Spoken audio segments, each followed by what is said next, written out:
Hello guys, welcome to our channel. Today I am going to show you how to clear Facebook history. Okay, so let's get started. Then first of all, click on Facebook app. Tap on menu option. Click on settings and privacy. Then tap on settings. Scroll down.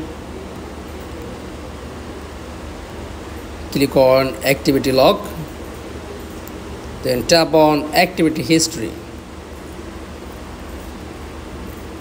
Okay, then show your all history and just tap on three dot option and click on delete.